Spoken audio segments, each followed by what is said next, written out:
हकीकत ये है कि मुरीद उसे छोड़ेगा नहीं। मैं एसपी साहब के नोटिस में ये बात लाता हूँ। एक बात का ख्याल रखना मुरीद, घर वालों को बिल्कुल खबर नहीं होनी चाहिए। मुझे शुरू से ही तुम पे शक।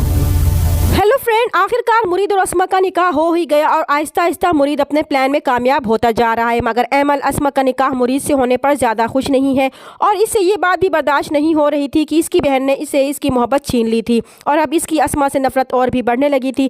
इसलिए वो अपने कमरे की खिड़की से अस्मा के अकेले होने का इंतज़ार करेगी और फिर जैसे ही मुरीद घर से बाहर जाएगा तो एमल को ये मौका मिल ही जाएगा और वो फ़ौरन अस्मा के पास मुरीद के क्वार्टर में जाकर इससे नफरत का इजहार करके इसका तमाशा देखेगी। तो अस्मा को बहुत दुख होगा कि अब वो क्या लेने आई है। जिस वक्त इसे इन सब की ज़रूरत थी इस वक्त तो सब ने इसे अकेला छोड़ दिया था और अब वो सिर्फ इसका तमाशा देखने आई थी। इसलिए वो यहाँ से चली जाए क्योंकि इसने मुरीद को अपना शौहर और इसके घर को अपना घर समझ लिया था। मगर एमल से अस्मा का ये सच बर्दाश्त नहीं हो पाएगा और वो उसे मुरीद की हकीकत बताने की कोशिश करेगी क्योंकि मुरीद ने इससे हमेशा यही जाहिर किया था कि वो इससे मोहब्बत करता है और यही हकीकत वो अस्मा को बताने की कोशिश करेगी कि वो इस खुशफहमी में ना रहे कि जिसको वो अपना शौहर मानती है वो इसका हो ही नहीं सकता क्योंकि वो इससे मोहब्बत करता है। इसीलिए वो ये सब बताने के लिए जैसे ही मुंह खोलेगी तो मुरीद आ जाएगा और वो खामोश हो जाएगी और वहाँ से चली जाएगी। मगर मुरीद अब कोशिश करेगा कि एमल अस्मा से ना मिले।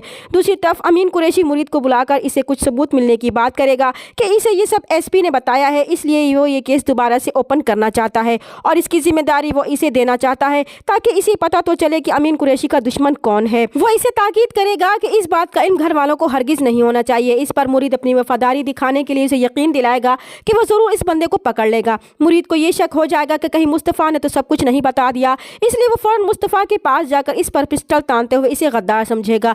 दूसरी तरफ अरसल को मुरीद की मशकूक हरकत देखकर यकीन हो जाएगा कि इसे तो इस पर पहले से ही शक था कि वो बहुत बड़ा फनकार है। अस्मा की गुमशुदगी में भी इसका ही हाथ है और अब वो इसके खिलाफ सबूत ढूंढ कर ही रहेगा। चैनल पर नए हैं तो प्लीज़ चैनल को सब्सक्राइब कर दे। मिलते हैं नेक्स्ट वीडियो में, तब तक के लिए अल्लाह हाफिज़।